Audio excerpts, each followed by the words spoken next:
Thank you and welcome all again to my class. আজকে আমরা আলোচনা করব জৈব যৌগের খুব গুরুত্বপূর্ণ একটি বিষয় নিয়ে। শুধু গুরুত্বপূর্ণ নয়, দারুণ ইন্টারেস্টিংও বটে। পলিমারাইজেশন, মনোমার, এই সমস্ত বিষয় নিয়ে। আমরা যে জলের বোতল ব্যবহার করি, বেশিরভাগ জলের বোতল, জলের ড্রাম, জলের বালতি, জলের পাইপ, ক্যারি ব্যাগ, ত্রিপল, বর্ষাকালে রেইনকোট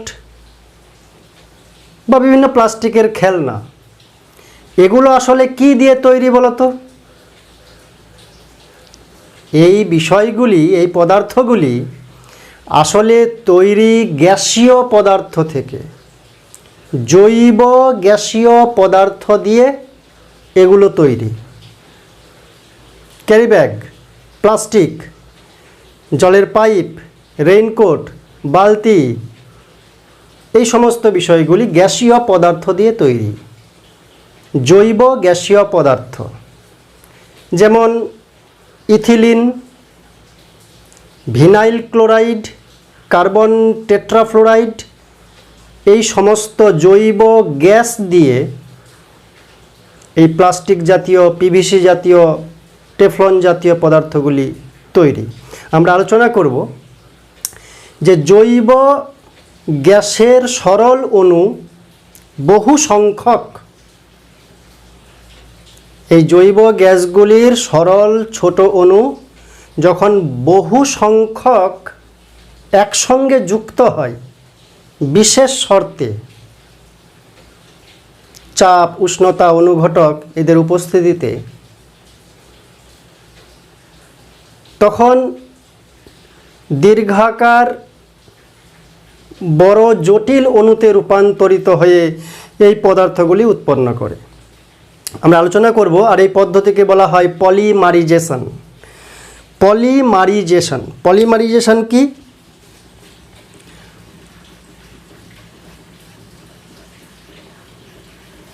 পলিমারাইজেশন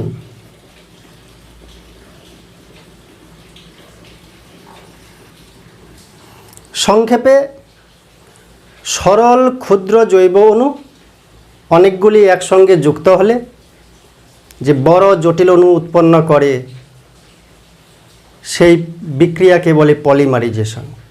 আর যদি একটু গুছিয়ে আমরা বলতে চাই তাহলে এরকম বলবো যে রাসায়নিক বিক্রিয়ায়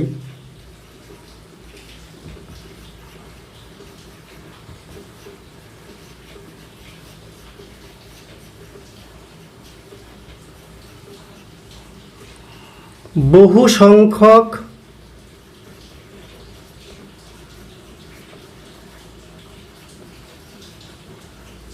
সরল জৈব অণু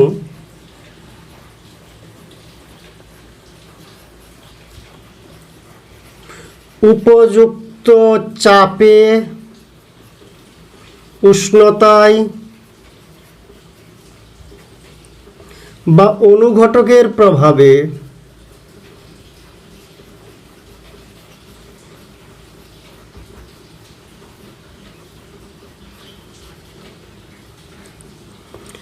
যুক্ত হয়ে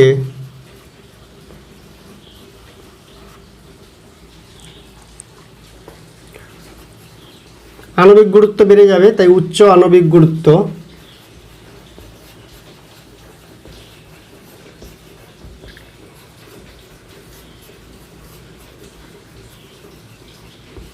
উচ্চ আণবিক গুরুত্ব বিশিষ্ট দীর্ঘাকার মানে বড়, দীর্ঘাকার জটিল অণুতে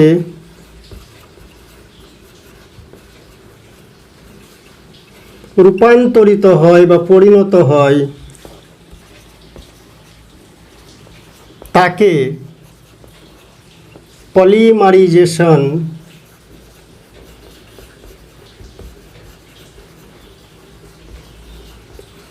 বা বাংলায় বহুলীভবন, বহু অণু একসঙ্গে যুক্ত হচ্ছে তাই বহুলীভবন বলে। কি লিখলাম আমরা? যে পলিমারাইজেশন। এই যে প্লাস্টিক, ক্যারি ব্যাগ, ত্রিপল, রেইনকোট, জলের পাইপ, জলের বোতল এগুলো তৈরি হয়। তো জৈব গ্যাসীয় পদার্থ থেকে কঠিন পদার্থে এগুলো রূপান্তরিত হয়। যে বিক্রিয়ার মাধ্যমে, যে পদ্ধতিতে, তাকে বলে পলিমারাইজেশন। সহজ ভাষায় বহু সংখ্যক জৈব গ্যাসের অণু বিশেষ শর্তে একসঙ্গে যুক্ত হয়ে এই পলিমারগুলি উৎপন্ন করে, এই কঠিন পদার্থগুলি উৎপন্ন করে, গ্যাসীয় পদার্থ থেকে কঠিন পদার্থে রূপান্তর হয়। বহু সংখ্যক অণু একসঙ্গে যুক্ত হয়ে যে রাসায়নিক বিক্রিয়ায়, সেই রাসায়নিক বিক্রিয়ারই নাম হচ্ছে পলিমারাইজেশন বা বহুলীভবন। যে রাসায়নিক বিক্রিয়ায় বহু সংখ্যক সরল জৈব অণু উপযুক্ত চাপে, উষ্ণতায় বা অনুঘটকের প্রভাবে একসঙ্গে যুক্ত হয়ে উচ্চ আণবিক গুরুত্ব বিশিষ্ট দীর্ঘাকার জটিল অণুতে রূপান্তরিত হয়, সেই রাসায়নিক বিক্রিয়াকে পলিমারাইজেশন বা বহুলীভবন বলে। আমরা যদি একটা উদাহরণ দিই, যেমন ইথিলিন, CH2 ডবল বন্ধন CH2, অ্যালকিন গোত্রীয় ইথিলিন বা ইথিন বহু সংখ্যক, মনে করলাম n সংখ্যক, একসঙ্গে বিক্রিয়া করলো। বিক্রিয়ার শর্ত হচ্ছে 2000 বায়ুমণ্ডলীয় চাপ, 2000 বায়ুমণ্ডলীয় চাপে 200 ডিগ্রি সেন্টিগ্রেড উষ্ণতায় এবং অক্সিজেন বা হাইড্রোজেন পারক্সাইড অনুঘটকের উপস্থিতিতে বিক্রিয়া করলে উৎপন্ন করবে ইথিলিন থেকে পলিথিন। পলিথিন বলতে CH2 n সংখ্যক অণু একসঙ্গে যুক্ত হবে, তাই n। শুধু ইথিলিনের দ্বিবন্ধন ভেঙে কার্বন কার্বনে এক বন্ধন হলো, সেই বন্ধন ভেঙে এদিকে আর ওদিকে আরও অন্যান্য অণুর সঙ্গে যুক্ত হবে, তাই এটা হচ্ছে মনোমার। এই ইথিলিনটাকে কি বলা হয়? মনোমার। আর পলি বলতে গ্রিক শব্দ পলি মানে বহু, বহু অণু একসঙ্গে যুক্ত হয়ে, অনেকগুলো মনোমার একসঙ্গে যুক্ত হয়ে যে দীর্ঘাকার জটিল অণু রূপান্তরিত হলো এই বিক্রিয়াতে, একে বলা হয় পলিমার।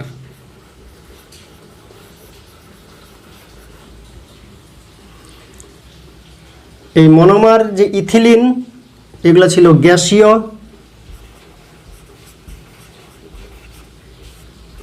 আর যেটা উৎপন্ন হলো সেটা হলো কঠিন।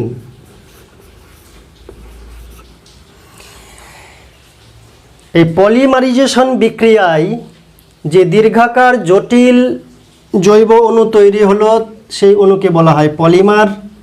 এই পলিমারটার নাম হচ্ছে পলিথিন। পলিমারটার নাম কি? পলিথিন।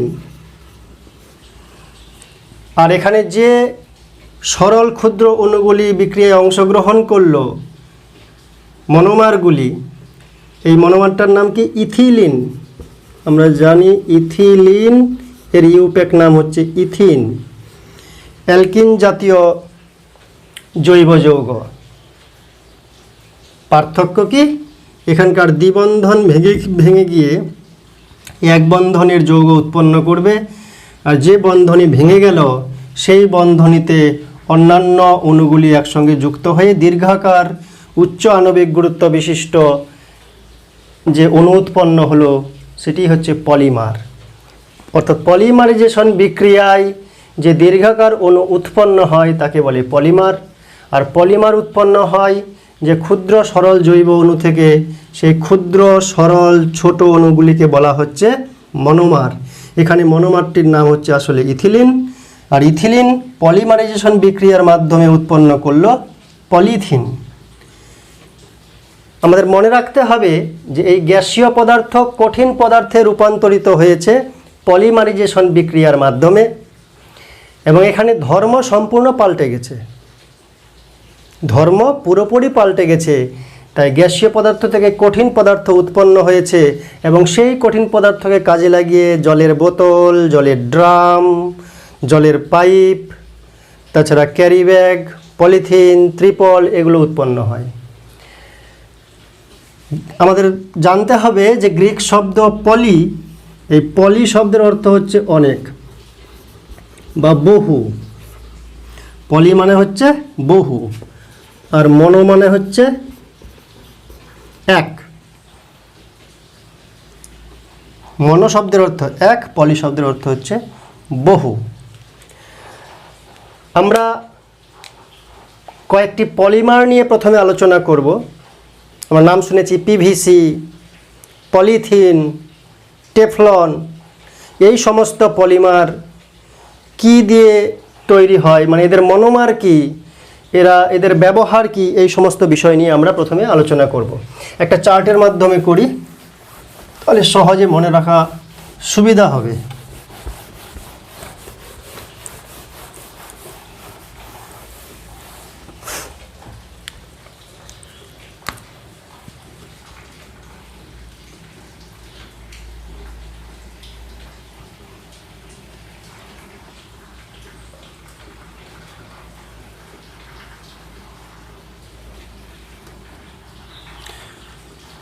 এখানে লিখব আমরা পলিমার, পলিমারের নাম আর সংকেত।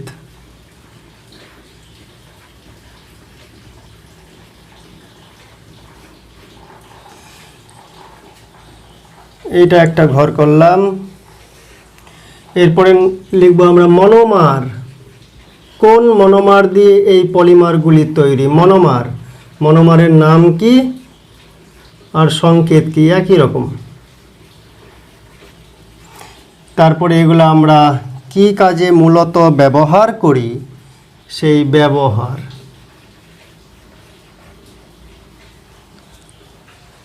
জৈব গ্যাসীয় পদার্থ মনোমার, সেগুলা পলিমারাইজেশন বিক্রিয়ার মাধ্যমে কঠিন পদার্থ উৎপন্ন করে, আর প্লাস্টিক, পিভিসি আর টেফলন এ সমস্ত উৎপন্ন হয়।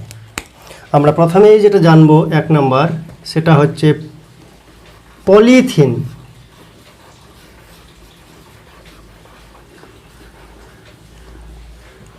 অথবা পলিইথিলিন।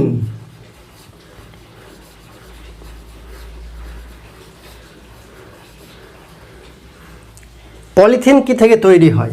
পলিথিনের মনোমার কি? পলিথিন, পলিটা বাদ দিলে ইথিন, পলি মানে বহু, আর মনো হলে পলিটা বাদ যাবে, ইথিন।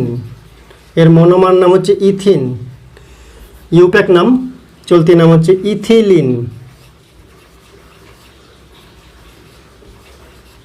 ইথিলিন সংকেত কি আমরা জানি, CH2 ডবল বন্ধন CH2। খুব সহজ মনে রাখা, CH2 ডবল বন্ধন CH2, এটা হচ্ছে মনোমার। এই অণুগুলি যখন বহু সংখ্যায়, ধরে নিলাম n সংখ্যায় একসঙ্গে যুক্ত হবে, তখন উৎপন্ন হবে পলিথিন। পার্থক্য কি? শুধু মাঝের যে দ্বিবন্ধন আছে, একটা বন্ধনই ভেঙে যাবে।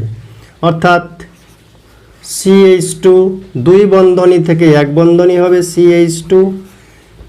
সবই একই রকম থাকবে, খালি বন্ধনীটা ভেঙে গেল, আর সেই বন্ধনের একটি অংশ এদিকে, একটি অংশ এদিকে বেরিয়ে গেল, এবং এই বেরিয়ে যাওয়া অংশের সাহায্যে আরও বহু সংখ্যায় অণু যুক্ত হলে n সংখ্যক অণু মিলে এই পলিথিন বা পলিইথিলিন প্লাস্টিক জাতীয় পদার্থ উৎপন্ন হয়।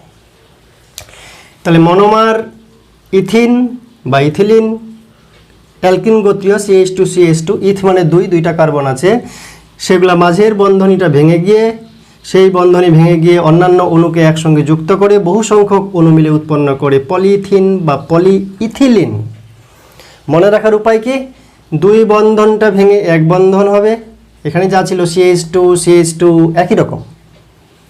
দুই বন্ধনটা ভেঙে শুধু এক বন্ধনই হবে, আর সেই বন্ধনীটা ভেঙে গিয়ে এদিকে একটা অংশ ওদিকে একটা অংশ হবে, তাদের সাহায্যে বহু সংখ্যক অণু যুক্ত হবে, n সংখ্যক, উৎপন্ন করবে পলিথিন বা পলিইথিলিন।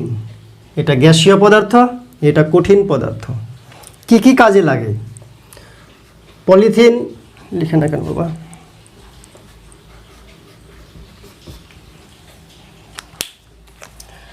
কি কি কাজে লাগে?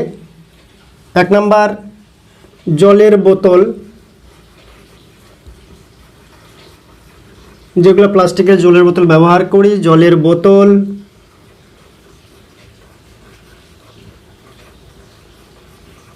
জলের ড্রাম। আমরা জানি যে প্লাস্টিক কোথায় কোথায় ব্যবহার করি, জলের বোতল, জলের ড্রাম, জলের পাইপ।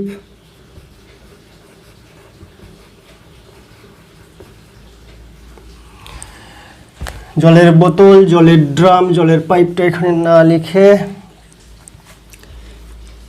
প্লাস্টিকের খেলনা,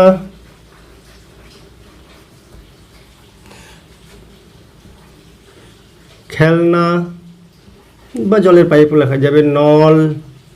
আর কি কি আছে? বালতি, জলের গামলা, বহু কিছু প্লাস্টিকের জিনিস ব্যবহার হয়। তাছাড়া ত্রিপল, ক্যারি ব্যাগ, ক্যারি ব্যাগ। আর কি কি আছে? আরও অনেক কিছু আছে।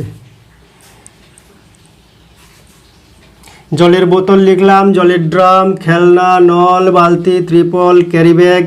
তারপরে এই যে ইলেকট্রিক ওয়্যার আছে, তার বাইরের যে কোটিংটা, অন্তরকটা, তাই কি লিখব? বৈদ্যুতিক তারের বা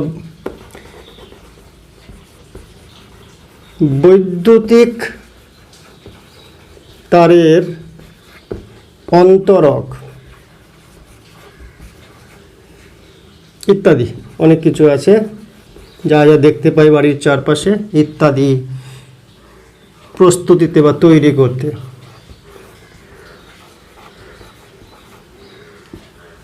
ব্যবহার করা হয় পলিথিন বা পলিইথিলিন। এরপরে আমরা আলোচনা করব দ্বিতীয় পলিমার, যার নাম হচ্ছে পিভিসি। অনেক সময় পুরো নামটা মুখস্থ, এর পুরো নাম কি সেটা জানতে আসে, পরীক্ষাতে আসে। পিভিসি পুরো নাম হচ্ছে polyvinyl chloride. Polyvinyl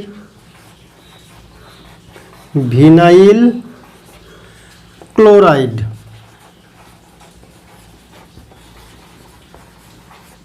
polyvinyl chloride. Poly শব্দ আছে মানে পলিমার, পলি মানে অনেক, আর মনোমার কি? তাহলে পলি শব্দটা বাদ দিয়ে দিতে হবে, পলি বাদ দিলেই মনোমারে রূপান্তর হবে। তাই এটার নাম হচ্ছে ভিনাইল ক্লোরাইড। Vinyl chloride.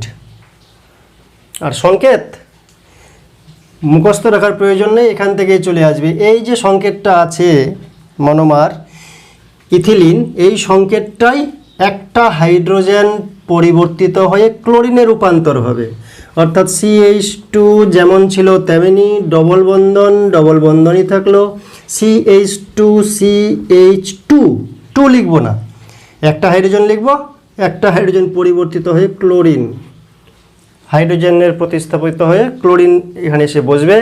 অর্থাৎ দুটা হাইড্রোজেন না লিখে একটা হাইড্রোজেন একটা ক্লোরিনে রূপান্তর করব। তাহলে CH2 ডাবল বন্ধন CHCl, এটা হচ্ছে ভিনাইল ক্লোরাইড। তাহলে পিভিসির সংকেত কি হবে? একই নিয়ম, মাঝের দুই বন্ধন থাকবে না, দুই বন্ধন ভেঙে গিয়ে মাঝে এক বন্ধনই হবে, আর দুই দিকে বন্ধনই বেরিয়ে আসবে, n সংখ্যক যুক্ত হবে। তাহলে এটাই সংকেত লিখব, মাঝের বন্ধনী ভেঙে যাবে, এদিকে আর ওদিকে বন্ধনী দিব আমরা, CH2 CHCl n সংখ্যক। বোঝা গেল কি বললাম? এই যে ইথিন আছে, ইথিনের অণুটাতে একটা হাইড্রোজেন কমে গিয়ে তার পরিবর্তে ক্লোরিন হলো মনোমারের বেলায়। আর এই ভিনাইল ক্লোরাইড পলিমার হচ্ছে পলিভিনাইল ক্লোরাইড, এর সামনে একটা পলি শব্দ বসবে, পিভিসি পলিভিনাইল ক্লোরাইড। সংকেতটা কি হবে? পলিমারের সংকেত, মাঝের বন্ধনী ভেঙে গিয়ে দুই দিকে বন্ধনী বেরিয়ে যাবে, আর যা যা ছিল পরমাণু একই সংখ্যক থাকবে, বাইরে n সংখ্যক যুক্ত হবে। n সংখ্যক অণু মিলে এই পিভিসি বা পলিভিনাইল ক্লোরাইড উৎপন্ন করলো। কি কি ব্যবহার? এর ব্যবহার আছে খুব ইন্টারেস্টিং ব্যবহার। বর্ষাতি, বর্ষাতি বলতে রেইনকোট, গামবুট, বর্ষাতি, গামবুট, হোস পাইপ। বর্ষাতি, রেইনকোট, গামবুট, হোস পাইপ এগুলো তৈরি করতে লাগে।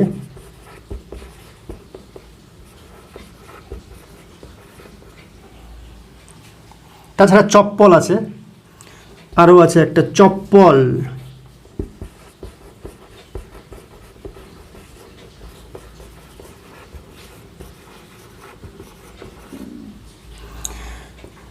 দু নাম্বার, বিশেষ করে যে পেট্রোলিয়াম, পেট্রোকেমিক্যাল যে খনি আমাদের, সে পেট্রোলিয়ামজাত যে তেল তাকে সরবরাহ করার জন্য পিভিসির পাইপ ব্যবহার করা হয়। পিভিসির পাইপ পেট্রোলিয়াম জাত তেল পিভিসি পাইপের দ্বারা সরবরাহ করা হয়। কি লিখলাম? বর্ষাতি মানে রেইনকোট, গামবুট, হোস পাইপ, চপ্পল তৈরি করতে ব্যবহার করা হয় পিভিসি। পেট্রোলিয়ামজাত তেল পিভিসি পাইপের দ্বারা সরবরাহ করা হয়। 3 নাম্বার, কেবল, কেবল বা ইলেকট্রিক তার,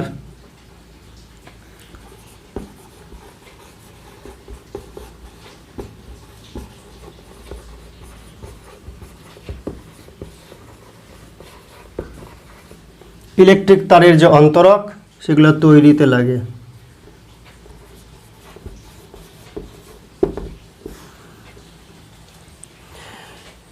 তাহলে পিভিসি, তাছাড়া বাড়ির বহু জিনিস তৈরি করতে পিভিসি লাগে, নকল চামড়া তৈরি করতেও লাগে পিভিসি। এরপরে আমরা আলোচনা করব টেফলন।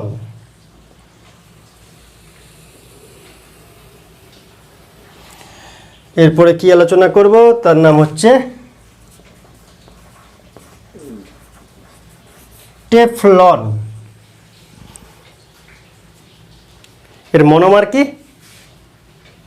এই যে ইথিন বা ইথিলিন আছে, এই ইথিলিনের হাইড্রোজেনগুলার পরিবর্তে ফ্লোরিন এসে ঢুকবে, অর্থাৎ হাইড্রোজেন থাকবে না মনোমারে। টেফলনের যে মনোমার সেখানে হাইড্রোজেনগুলো থাকবে না, হাইড্রোজেনের পরিবর্তে ফ্লোরিন এসে ঢুকবে। তাহলে কি হবে? CF2 ডবল বন্ধন CF2, CF2 ডবল বন্ধন CF2। এর নাম কি? ফ্লোরিন আছে 4টা, তাই এর নাম হচ্ছে টেট্রাফ্লুরো ইথিলিন বা টেট্রাফ্লুরো ইথিন। টেট্রা মানে 4, তো টেট্রাফ্লুরো 4টা ফ্লোরিন আছে, তার জন্য টেট্রাফ্লুরো ইথিলিন। ইথিলিনটাই শুধু ফ্লোরিনগুলো এসে যুক্ত হয়েছে, তাই এর নাম হচ্ছে টেট্রাফ্লুরো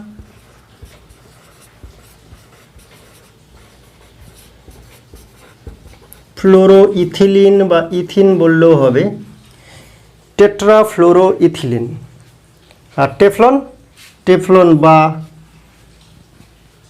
এর পলিমার, তো সামনে একটা পলি লাগিয়ে দিলে হয়ে গেল পলিমার, তাই টেফলন বললেও চলবে, বা তার পরিবর্তে পলি টেট্রাফ্লুরো ইথিলিন, পলি টেট্রাফ্লুরো ইথিন বা ইথিলিন, সংক্ষেপে টেফলন, আর পুরো নাম পলি টেট্রাফ্লুরো ইথিলিন। সংকেত কি? এই সংকেতটা এদিকে থাকবে, শুধু 2 বন্ধনীটা ভেঙে গিয়ে 1 বন্ধনী হবে, 2 দিকে বন্ধনী বেরোবে, আর n সংখ্যক এই রকমভাবে CF2 এক বন্ধন হয়ে গেল CF2, n সংখ্যক অণু একসঙ্গে যুক্ত হয়েছে পলিমারাইজেশনের মাধ্যমে, উৎপন্ন হলো টেফলন। CF2 এদিকে বন্ধনী হয়ে গেল n সংখ্যক। তাহলে এই হলো 3 রকমের পলিমার। এটা হচ্ছে টেফলন। কি কি কাজে ব্যবহার করা হয়? প্রধানত ইম্পর্টেন্ট কাজ হচ্ছে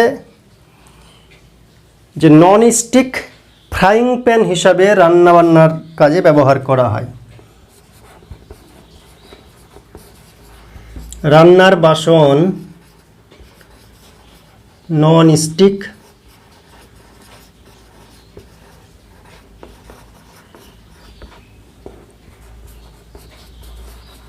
ফ্রাইং প্যান হিসাবে প্রধানত ব্যবহার করা হয়।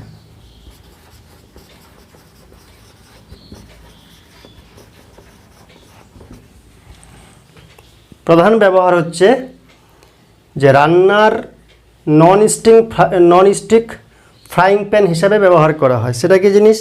বিশেষ করে কিছু কড়াই আছে, যে কড়াইয়ে ভাজা টাজা করলে লেগে যাবে না তলাতে, নন স্টিক হবে না, লেগে থাকবে না, সেই নন স্টিক ফ্রাইং প্যান, সেই কড়াই তৈরি করতে কড়াইয়ের উপর যে কোটিং দিতে হয় সেটাতে আমরা ব্যবহার করি টেফলন বা টেট্রাফ্লোরোইথিলিন। তাছাড়া পেট্রোকেমিক্যাল শিল্পেও ব্যবহার করা হয় এই টেফলন।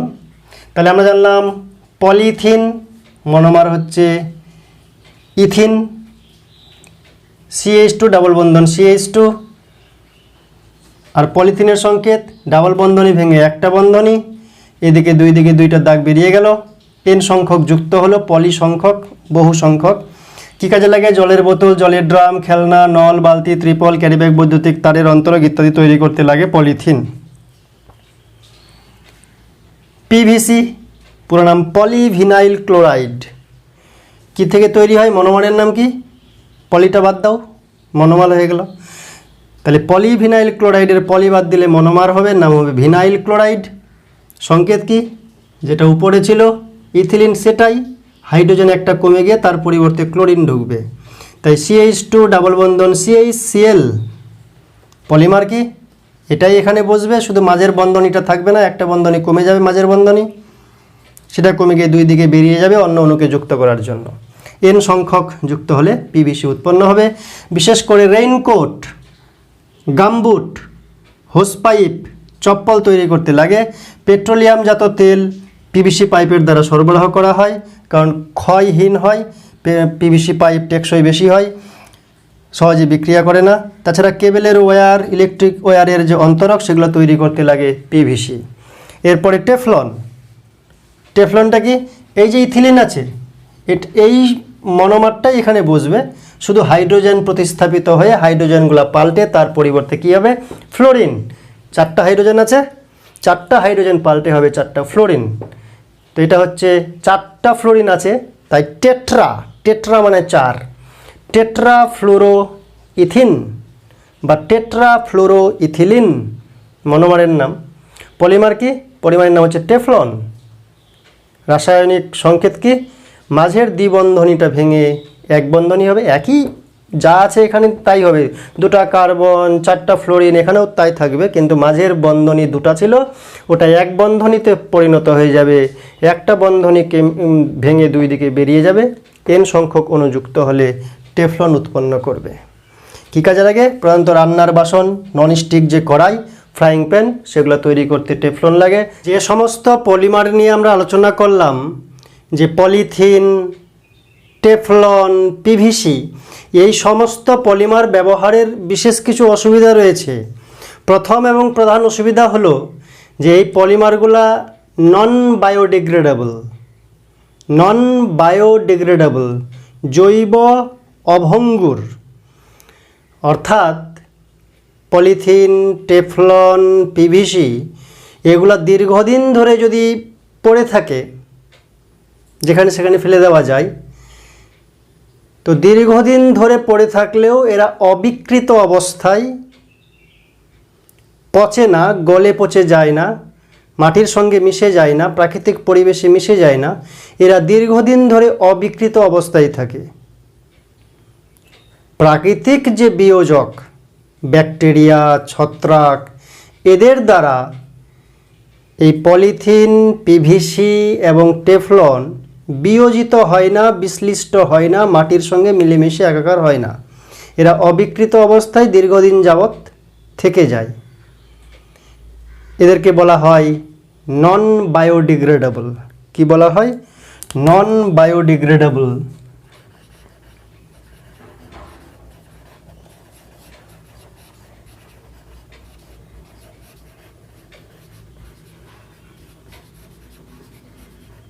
জৈব অভঙ্গুর।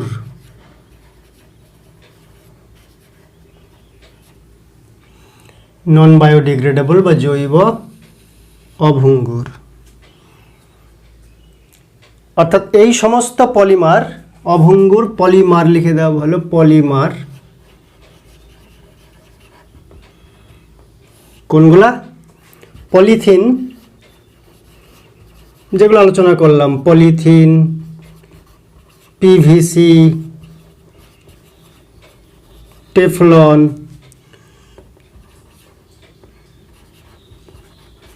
এরা সহজে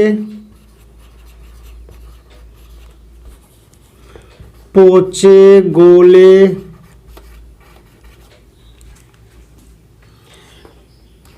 প্রাকৃতিক পরিবেশে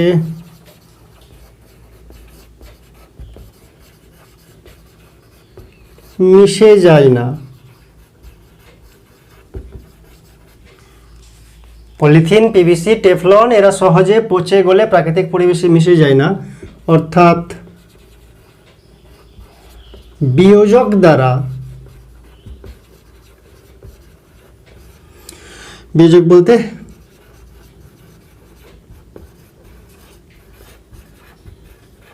ব্যাকটেরিয়া,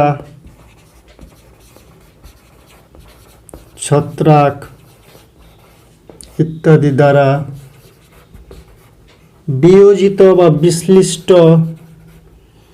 বিশ্লিষ্ট হয়ে পলিথিন, পিভিসি, টেফলন এরা সহজে পচে গলে প্রাকৃতিক পরিবেশে মিশে যায় না, অর্থাৎ বিয়োজক দ্বারা বিশ্লিষ্ট হয়ে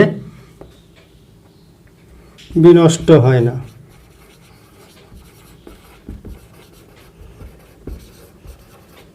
দীর্ঘদিন অবিকৃত অবস্থায় থাকে। এদের নন বায়োডিগ্রেডেবল, নন বায়োডিগ্রেডেবল বা জৈব অভঙ্গুর বলে। তো এই যে পলিথিন, পিভিসি, টেফলন সহজে গলে পচে মাটির সঙ্গে মিলেমিশে একাকার হয় না, সহজে ক্ষয় হয় না এবং অবিকৃত অবস্থায় দীর্ঘদিন ধরে পড়ে থাকে। তাই এ সমস্ত পলিমার ব্যবহার করা অনেক অসুবিধা রয়েছে। কি কি অসুবিধা? যেমন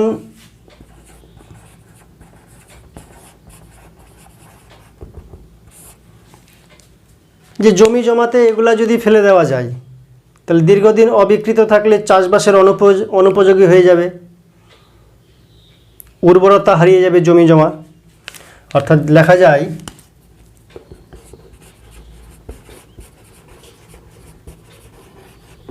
জমি জমাতে পড়ে থাকলে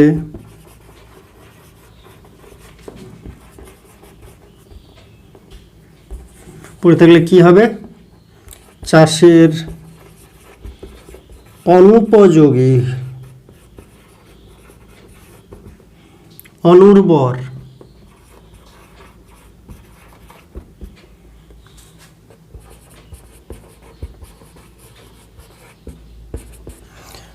সহজে গলে পচে না। তাই নদী, নালা, নর্দমা, ড্রেন এদের উপর জমলে এরা ভরাট হয়ে জল নিকাশি ব্যবস্থার সমস্যা করবে। অর্থাৎ নদী, নালা, খাল, বিল, খাল, নর্দমা, নর্দমাতে পড়লে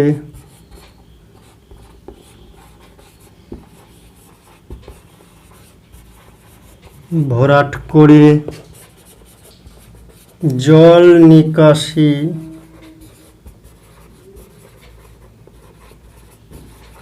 ব্যবস্থার ক্ষতি করবে।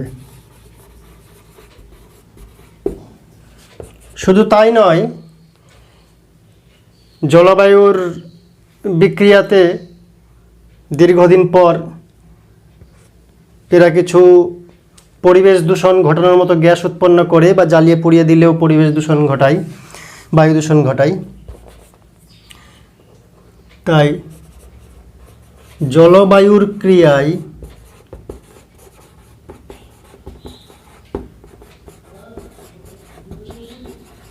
পরিবেশ দূষণ ঘটায়। এই সমস্ত অসুবিধা রয়েছে নন বায়োডিগ্রেডেবল বা জৈব অভঙ্গুর পলিমার, যেগুলো সহজে গলে পচে প্রাকৃতিক পরিবেশে মিশে যায় না, যেগুলো ব্যাকটেরিয়া, ছত্রাক ইত্যাদি বিয়োজক দ্বারা বিশ্লিষ্ট হয় না। তো এদেরকে ব্যবহার করা খুব মুশকিল, কারণ জমি জমাতে পড়লে চাষের অনুপযোগী হয়, অনুর্বর হয়। প্লাস্টিকের ব্যবহার বন্ধ করা দরকার। নদী, নালা, খাল, বিল, নর্দমাতে পড়লে ভরাট হয়ে যায়, জল নিকাশি ব্যবস্থার সমস্যা সৃষ্টি করে।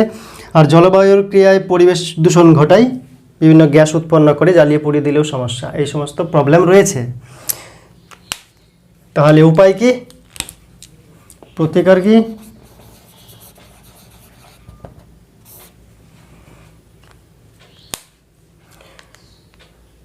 তাছাড়া পশু পাখি, মাছ, জলজ প্রাণী সবারই সমস্যা তৈরি করে এই নন বায়োডিগ্রেডেবল পদার্থ পলিমার ব্যবহারের কারণে। প্রতিকার হিসাবে বলতে হবে যে আমাদের বায়োডি ব্যাগ, যেগুলা বায়োডি পলিমার, মানে কিছু কিছু পলিমার রয়েছে যে পলিমারগুলি সহজেই গলে পচে প্রাকৃতিক পরিবেশে মিশে যায়, বিয়োজক দ্বারা সহজেই বিশ্লিষ্ট হয়, মাটির সঙ্গে মিশে একাকার হয়ে যায়। সেই পলিমারগুলি, বায়োডি পলিমারগুলি ব্যবহার বাড়াতে হবে এদের পরিবর্তে। দ্বিতীয়ত, প্লাস্টিকের জিনিসপত্র, ব্যাগপত্র ব্যবহার না করে তার পরিবর্তে আমাদেরকে কাগজ, পাট জাতীয় যে চটের থলি, সেগুলো ব্যবহার বাড়াতে হবে। মাটির পাত্র ব্যবহার বাড়াতে হবে। কাচের বয়াম, শিশি, এদের ব্যবহার বাড়াতে হবে। অর্থাৎ প্লাস্টিক জাতীয়, পিভিসি জাতীয় পলিমার ব্যবহারটা কমাতে হবে, নচেৎ পরিবেশের অনেক সমস্যা দেখা দিবে। তাই প্রতিকার হচ্ছে 1 নম্বর, মানুষকেও সচেতন করতে হবে। তাহলে 1 নম্বরে কী লিখবো আমরা? বায়োডি পলিমার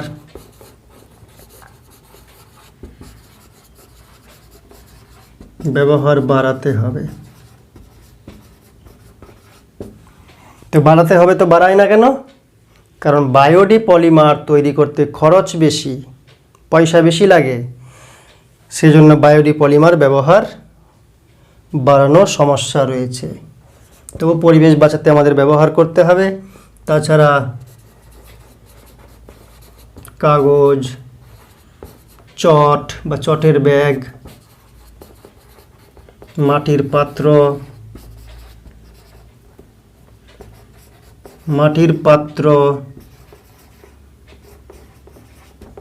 কাচের পাত্র ব্যবহার বাড়াতে হবে। 3 নম্বর, জনগণকে সচেতন করতে হবে। সবার আগে জনগণকে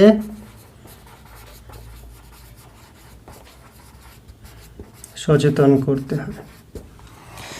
তাহলে যে সমস্ত পলিমার নিয়ে আমরা আলোচনা করলাম, সেই সমস্ত পলিমার, পলিথিন, পিভিসি আর টেফলন ব্যবহার করা খুব সুবিধা, কিন্তু ক্ষতিকর, পরিবেশের অনেক সমস্যা।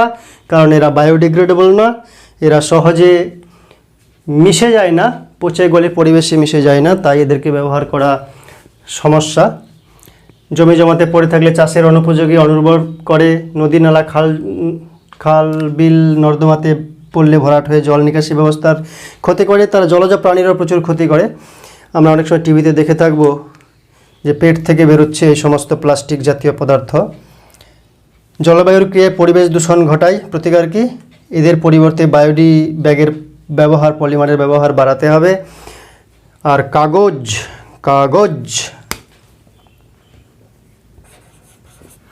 চটের ব্যাগ, মাটির পাত্র, কাচের পাত্র এগুলোর ব্যবহার বাড়াতে হবে, জনগণকে সচেতন করতে হবে। এরপরে আমরা পড়ব বায়োডিগ্রেডেবল বা জৈব ভঙ্গুর পলিমার। এই জৈব ভঙ্গুর পলিমার বা বায়োডিগ্রেডেবল পলিমার এটার উল্টো। তাহলে যে সমস্ত পলিমার খুব সহজেই গলে পচে মাটির সঙ্গে মিশে যায়, কি বলবো, যে সমস্ত পলিমার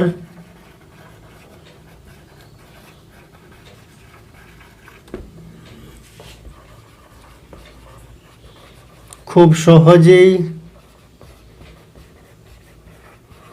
পচে গলে প্রাকৃতিক পরিবেশে মিশে যায়, মাটির সঙ্গে মিশে যায়, পাতি কোথায়,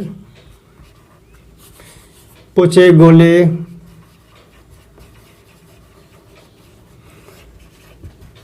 প্রাকৃতিক পরিবেশে মিশে যায়,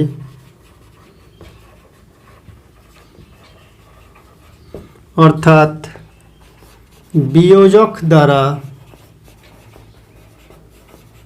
বিয়োজক বলতে ব্যাকটেরিয়া,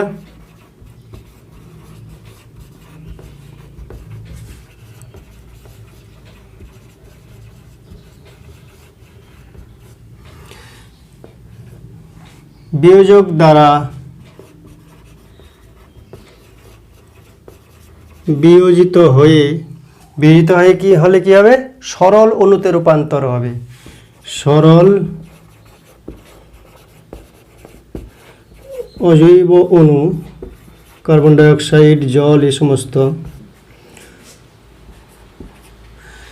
বিয়োজিত হয়ে সরল অজৈব অণুতে পরিণত হয়।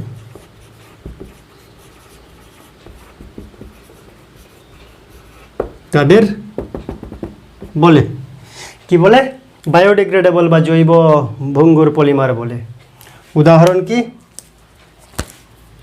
যেমন প্রাকৃতিক পলিমার যেরকম রয়েছে, তুলো,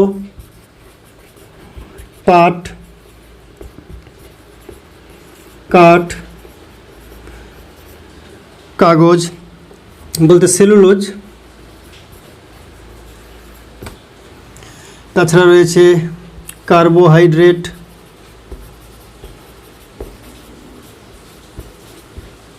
প্রোটিন ইত্যাদি। প্রাকৃতিকভাবে যে তুলা পাই, পাট, কাঠ, কাগজ মানে সেলুলোজ জাতীয় পদার্থগুলা, আর কার্বোহাইড্রেট, প্রোটিন, নিউক্লিক অ্যাসিড লেখা যেত, নিউক্লিক অ্যাসিড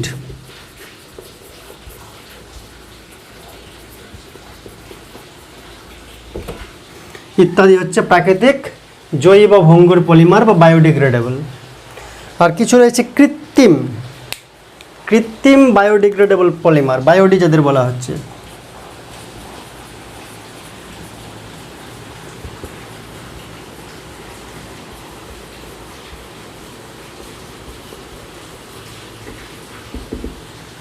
কৃত্রিম কি আছে, কৃত্রিম আছে যেমন একটা বলতে পারি PLA, পলিল্যাকটিক অ্যাসিড, মনে রাখতে হবে,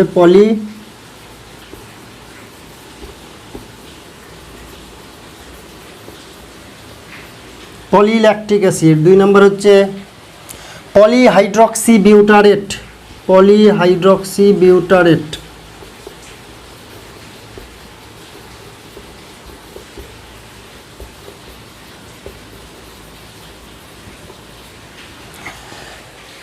কৃত্রিম বায়োডিগ্রেডেবল পলিমারের মধ্যে পলিল্যাকটিক অ্যাসিড বা PLA, PHB, পলিহাইড্রক্সিবিউটারেট, আরও কিছু রয়েছে, নাম মনে রাখতে হবে।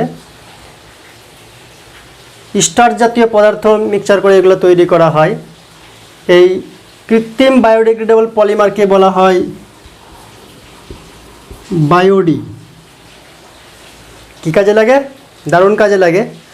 আমাদের অপারেশনের সময়, অস্ত্রোপচারের সময় সেলাই করার জন্য যে সুতা ব্যবহার করা হয়, যেটা শরীরের মধ্যেই মিশে যায় পরবর্তীকালে,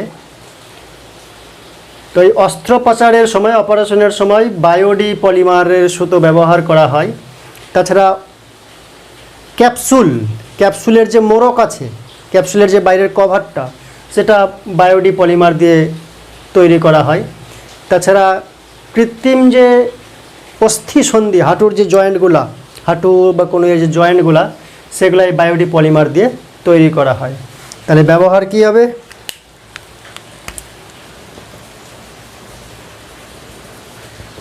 ব্যবহার হচ্ছে 1 নম্বর অস্ত্রোপচারের সময়, অস্ত্রোপচারে বা অপারেশনে, অপারেশন বাংলায় লেখাই ভালো,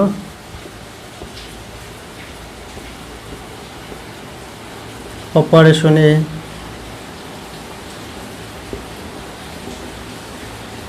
সেলাইয়ের সুতো হিসাবে ব্যবহার করা হয়।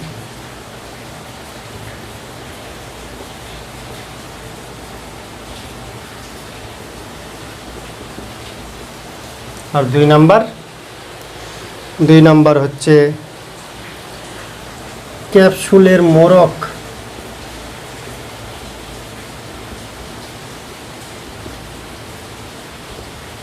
ক্যাপসুলের মোড়ক কৃত্রিম অস্থিসন্ধি